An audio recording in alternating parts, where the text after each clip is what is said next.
Corporate volunteering. During the past years, job meaningfulness and the experience of purpose in the work context have become increasingly important to employees. Recent studies show that 9 out of 10 employees would accept a pay cut for a more meaningful job, and that the millennial workforce places a great importance on a societal contribution through their work.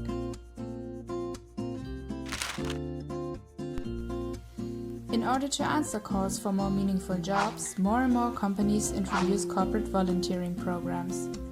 Today, we would like to tell you a little bit about corporate volunteering, what it is about, and how the design of such a program can influence the perceived experience and spill over to job meaningfulness. Even though participation is on the rise, people's motivation to volunteer can vary.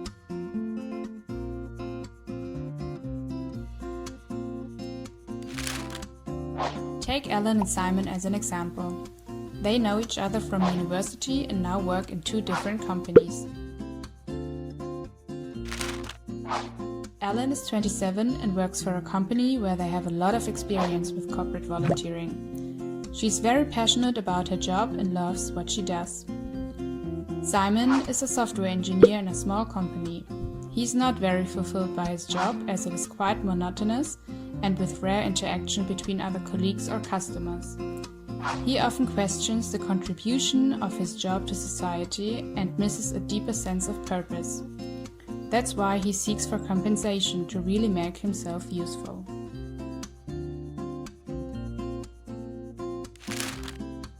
Alan and Simon represent 2 different types of employees that participate in corporate volunteering programs. People who are passionate about their job and crave for meaning in other areas too. That's the so-called enhancement perspective.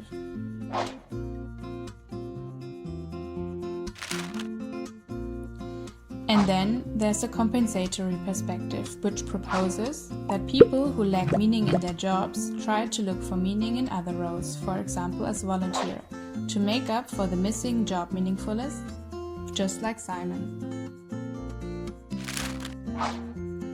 Alan can totally understand the urge Simon feels about the contribution to his job.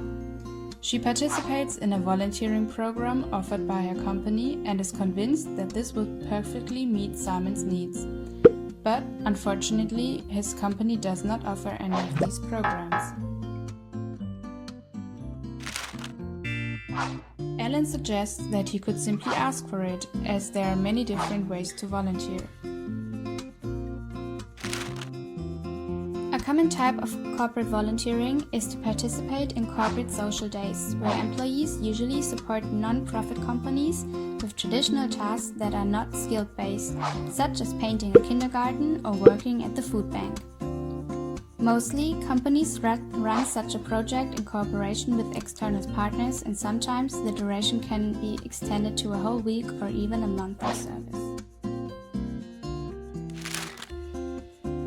Another form of corporate volunteering are cooperations with companies that are more frequent and where volunteers can make use of their professional skills within mentoring programs, for example.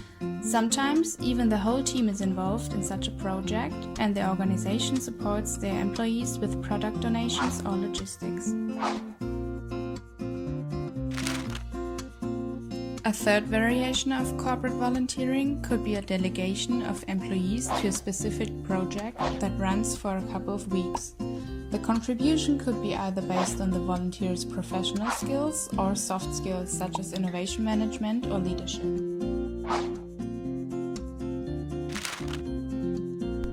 So instead of distributing food at the food bank, Simon could do good with his engineering skills and think about supporting them with a digital infrastructure, as it is more likely that by using his professional skills within the volunteering activity, the perceived meaningfulness also translated to more job meaningfulness.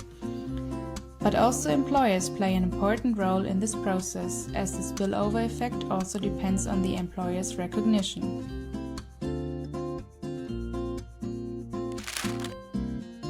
So, to sum it up, corporate volunteering can help employers increase their meaning in their jobs.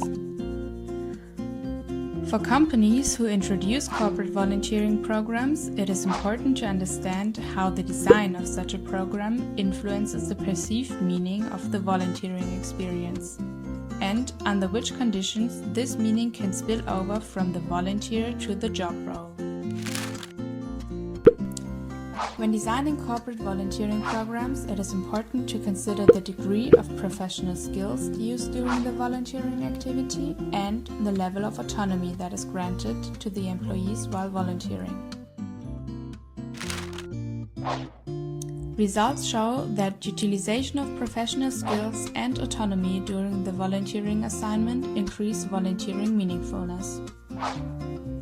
To translate this increased meaningfulness of the volunteering activity into higher job meaningfulness, employees need to show recognition for the volunteering efforts of their employees, which could be paid leave of absence, donations, logistics, or award ceremonies. Here we have an example from Deutsche Bank.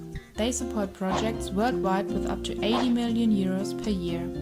Almost 20,000 employees in 41 countries work together with more than 2,000 partner organizations by sharing their experiences or a hands-on support.